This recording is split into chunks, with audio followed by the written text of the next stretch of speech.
السلام علیکم ورحمۃ اللہ وبرکاتہ۔ رب اشرح لی صدری ویسر لی امری واحلل عقدۃ من لسانی یفقہوا قولی۔ ربنا زدنا علما، اللہم فقہنا فی الدین، اللہم ارنا الحق حقا وارزقنا اتباعہ وارنا الباطل باطلا وارزقنا اجتنابہ۔ سورہ توبہ ہم سٹارٹ کر چکے تھے اور آیت نمبر 40 تک ہم پڑھ چکے تھے۔ اگلی آیات کی طرف جانے سے پہلے ہم پچھلی آیت کا ریکیپ کر لیتے ہیں۔ اعوذ باللہ من الشیطان الرجیم، بسم اللہ الرحمن الرحیم۔ یا ایہا الذین آمنوا ما لکم اذا قیل لکم انفروا فی سبیل اللہ اثاقلتم الی الارض ارضیتم بالحیاة الدنیا من الآخرہ فما متاع الحیاة الدنیا فی الآخرۃ الا قلیل۔ اے ایمان والو، تمہیں کیا ہو گیا ہے کہ جب تمہیں کہا جاتا ہے کہ اللہ کی راہ میں جہاد کرنے کے لیے نکلو تو تم زمین کی طرف بچھ جاتے ہو؟ کیا تم نے آخرت کے مقابلے میں دنیا کی زندگی کو پسند کر لیا ہے؟ حالانکہ آخرت کے مقابلے میں دنیاوی زندگی کا فائدہ بالکل ہی ہیچ ہے۔ اگر تم نہیں نکلو گے تو اللہ تمہیں دردناک سزا دے گا اور تمہارے علاوہ دوسرے لوگ لے آئے گا، اور تم ان کا کچھ نہیں بگاڑ سکو گے، اور اللہ ہر چیز پر قادر ہے۔ اگر تم اس نبی صلی اللہ علیہ وسلم کی مدد نہیں کرو گے تو اس سے پہلے اللہ نے اس کی مدد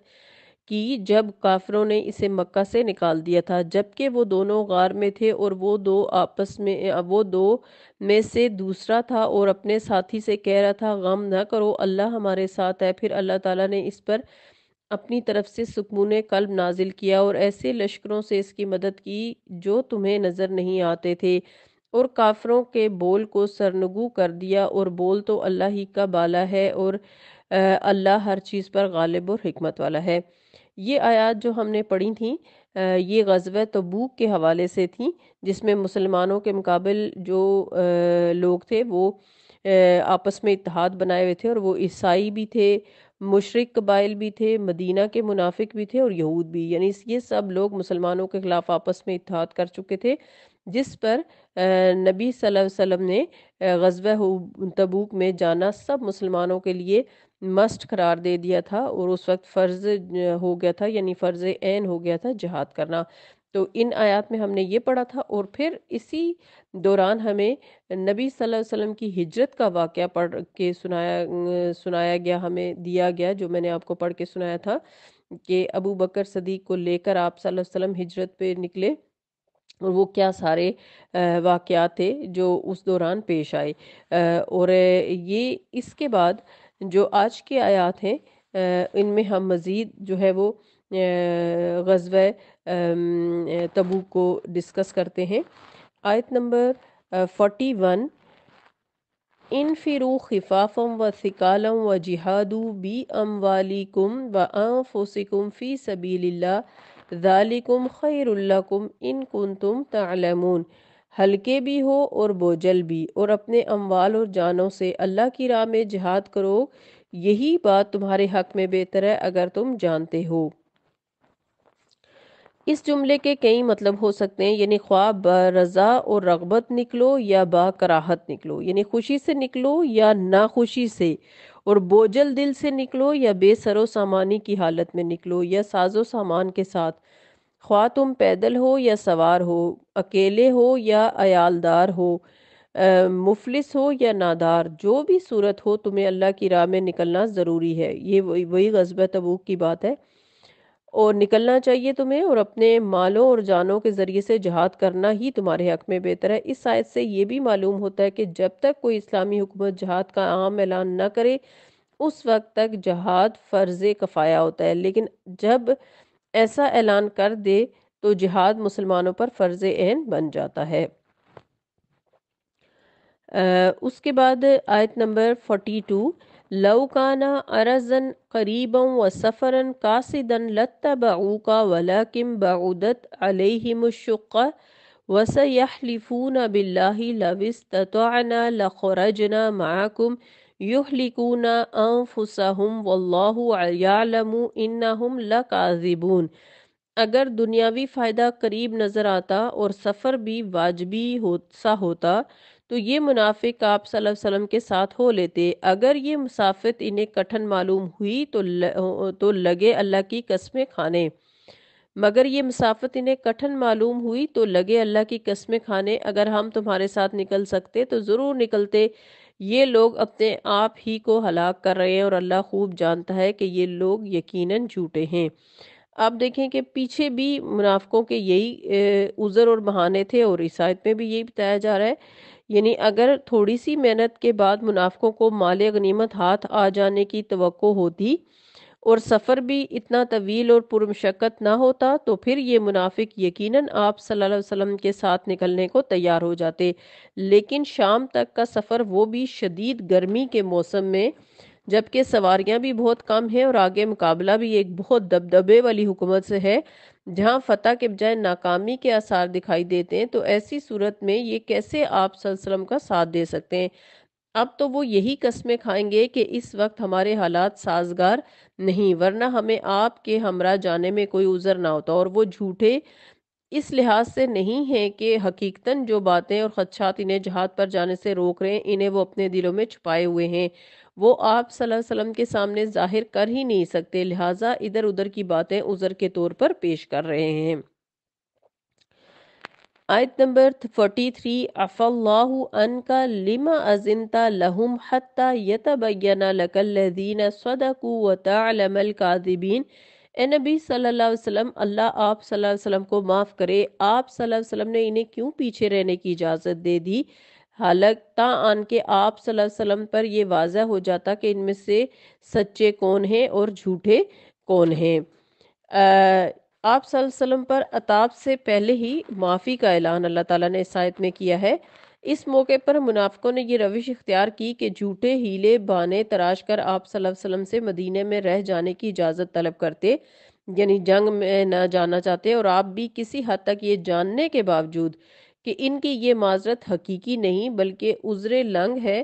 اپنی نرم طبیعت کی بنا پر انہیں اجازت دے دیتے تھے، جبکہ اللہ کو یہ بات پسند نہ تھی۔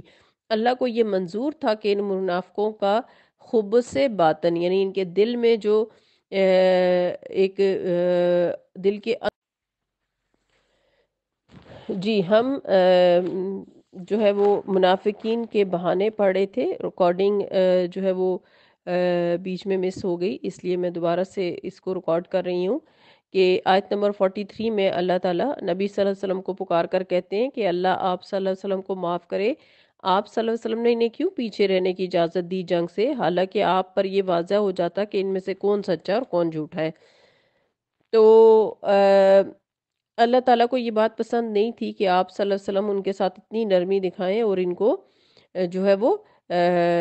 جہاد پر نہ جانے کی اجازت دیں۔ تو جہاد پر روانہ ہونے کی ہمت اور ارادہ تو وہ سرے سے رکھتے ہی نہیں تھے یہ منافق، پھر یہ اس اجازت کا سہارا کیوں لیتے ہیں؟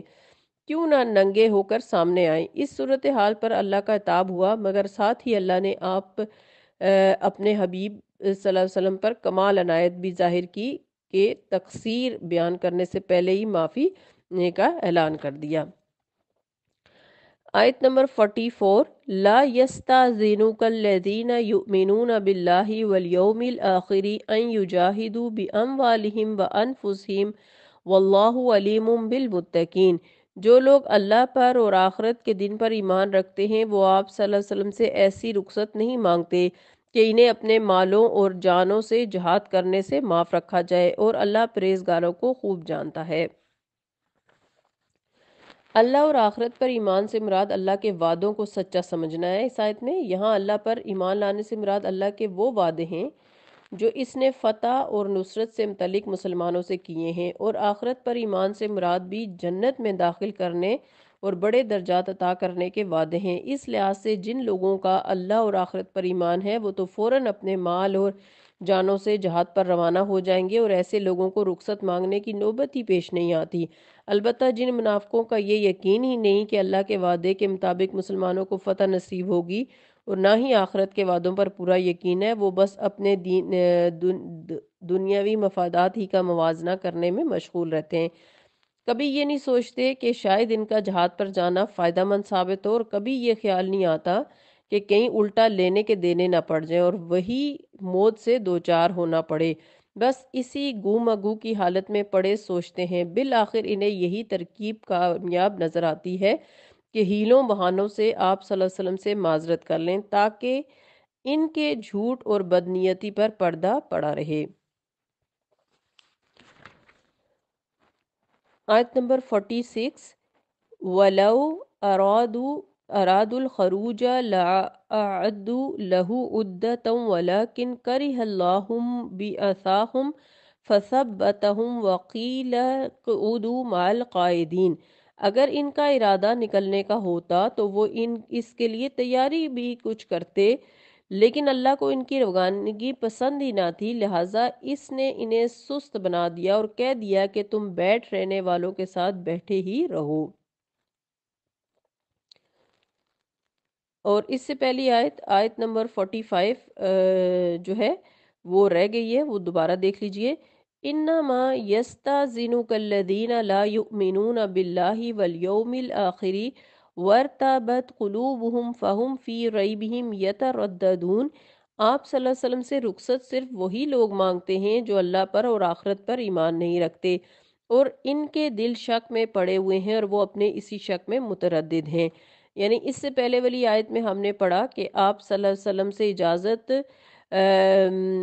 وہ لوگ نہیں مانگتے جو اللہ اور اللہ آخرت کے دن پر ایمان رکھتے ہیں، تو آیت 45 میں یہی بتائی گئی کہ وہ لوگ آپ سے جہاد سے پیچھے رہنے کی اجازت مانگتے ہیں جن کا نہ اللہ پر ایمان ہے نہ آخرت پر ایمان ہے، ان کو اللہ کے کسی وعدے کا یقین نہیں، ان کو یہ یقین نہیں کہ جہاد فی سبیل اللہ جو ہے وہ دنیا میں بھی اجر کا باعث ہے اور آخرت میں جنت کا باعث ہوگا۔ اور یہ لوگ اپنے دلوں میں اسلام کے بارے میں، آخرت کے بارے میں، اللہ اور نبی صلی اللہ علیہ وسلم کے بارے میں شک میں ہیں اور اپنے اسی شک میں بے چین ہیں۔ آیت نمبر 46، وَلَوْ أَرَادُوا الْخُرُوجَ لَأَعَدُّوا لَهُ عُدَّةً وَلَكِنْ كَرِهَ اللَّهُ بَعَثَاهُمْ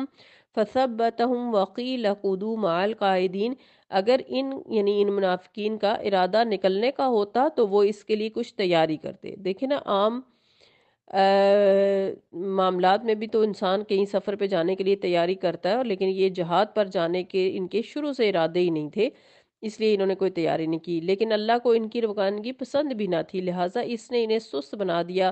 اور کہہ دیا گیا کہ تم بیٹھ رہو، گھر میں بیٹھ رہنے والوں کے ساتھ ہی۔